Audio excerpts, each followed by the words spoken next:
noches, les hablaré sobre la unidad 5. Esta vez es sobre los contratos de prestación de servicios. Tenemos por inicio el mandato. Este es un contrato donde una persona confía la gestión de uno o más negocio a otra persona que se hace cargo de ellos por cuenta y riesgos de la primera. Este nos dice que es el único contrato donde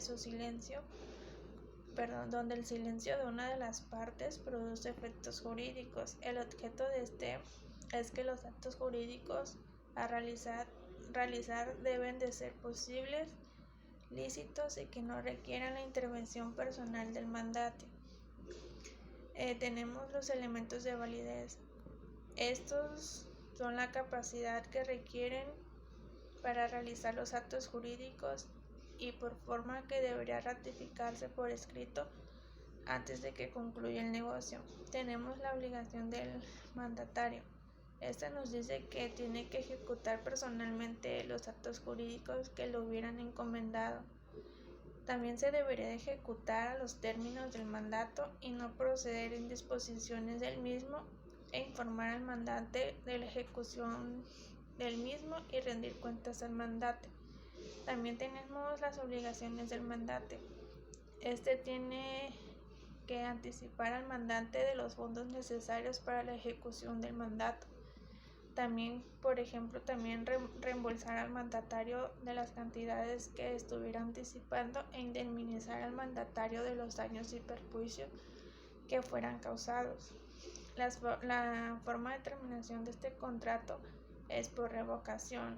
El mandante puede revocar el mandato cuando le parezca menos y cuando se hubiera estipulado como contrato bilateral. También por renuncia del mandatario. El mandatario que renuncie está obligado a seguir mientras el mandato no provee la procuración.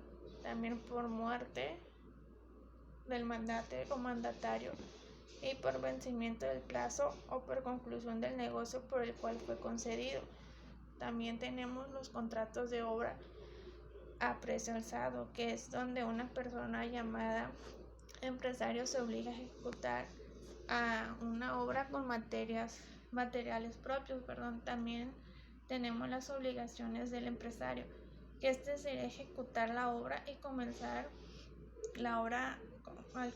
y concluir la obra en el tiempo convenido. También respetar los riesgos de la obra y responder del trabajo ejecutado por las partes que ocupe, así como también las obligaciones que tendría el dueño.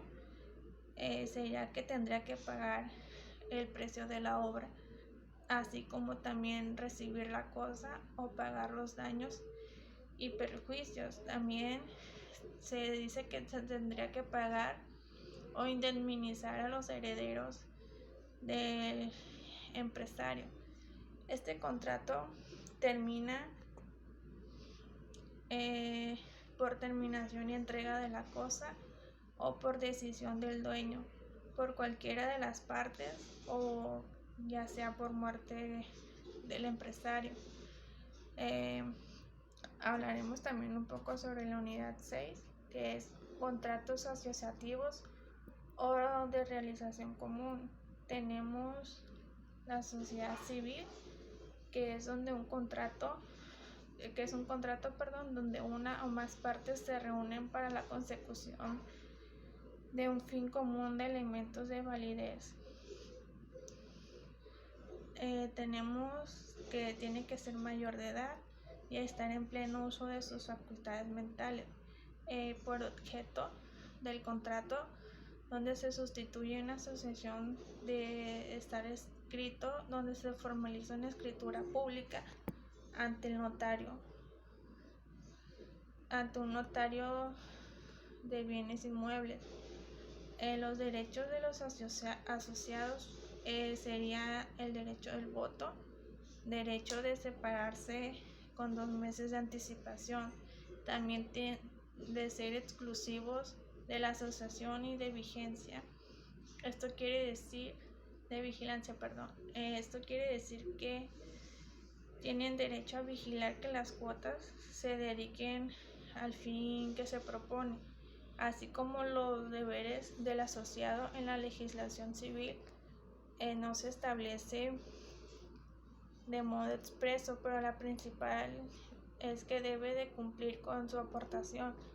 La extinción de la asociación es por consentimiento de la Asamblea General, por haberse terminado el término fijado para la duración y por resolución dictada por la autoridad competente.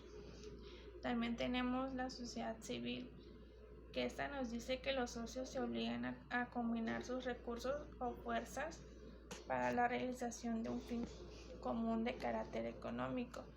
Consiste en estar de acuerdo a la consecución que se ha propuesto alcanzar, y los derechos de los socios sería tener voz y voto, separarse de la sociedad y no ser exclusivos, y ceder sus derechos sociales, así como las obligaciones a realizar serían las aportaciones a las que se obligaron a administrar la sociedad, y su vencimiento es por consentimiento de los socios, por la realización completa que tuvo el fin de la sociedad, por muerte o incapacidad de algún socio, o renuncia de los socios, y por resolución judicial. Y esto sería todo de mi parte.